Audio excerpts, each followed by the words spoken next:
তো যাই হোক, আমাদের রাতের খাওয়া দাওয়া কমপ্লিট হয়ে গিয়েছে, আর খাওয়া দাওয়া করতে করতেই বেজে গেছে 12টা। আর এই কেকটা এখন আমি ওর কাছে নিয়ে যাব, ও তো বসে রয়েছে, দেখা যাক কি রিয়াকশন হয়।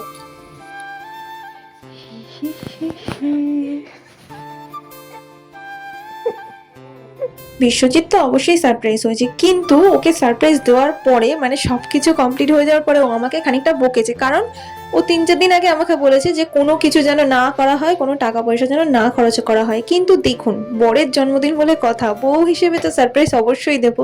আর আমার এগুলো করতে খুব ভালো লাগে। আর আমি ওকে 3টে গোলাপ ফুল গিফট করেছিলাম একসাথে, মানে গিফট না, ওরই আর কি দেওয়া। আমার খুব ভালো লাগে এই জিনিসগুলো। আর আমি 2 বছর আগে ওকে একটা গোলাপ ফুল দিয়েছিলাম, সেইটা ওর কাছে এখনো রয়েছে। আমাকে দেখি কিছুদিন আগে বের করে দেখাচ্ছে যে দেখ, তুই সেই দিয়েছিলিস, তোর গোলাপ ফুলটা এখন অব্দি আমার কাছে রয়েছে। কেকের দোকানে গিয়ে আমি বলেছিলাম আপনাদের দোকানে সব থেকে ছোট কেকটা আমাকে দিন, তো সব থেকে ছোট আমাকে এই কেকটাই সাজেস্ট করলো। এই কেকটা খুবই সুন্দর খেতে। আর ছোট কেক কেন চেয়েছি, কারণ আমাদের বাড়িতে কেউ মিষ্টি জিনিসটা না অতটা পছন্দ করে না। আমি না পছন্দ করি, না বিশ্বজিতের মাকে দিই, কারণ ওনার সুগার রয়েছেন। বিশ্বজিৎও পছন্দ করে কিন্তু এখন খায় না, আর ওর বাবাকেও খেতে দেওয়া হয় না অতটা মিষ্টি, যেহেতু বয়স হয়ে যাচ্ছে। তাই জন্য মিষ্টিটা আমরা পুরোপুরিভাবে অ্যাভয়েড করি, ওই জন্য ছোট কেক আনা।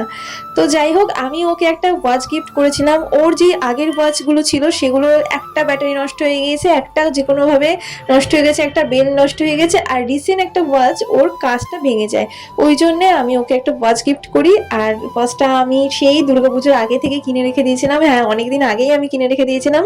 আমার খুব পছন্দ হয়েছিল, হঠাৎ করে মনে হলো না সেই যে জন্মদিন আছে, আমি ওই জন্মদিনেই ওকে আমি এই গিফটটা দেবো।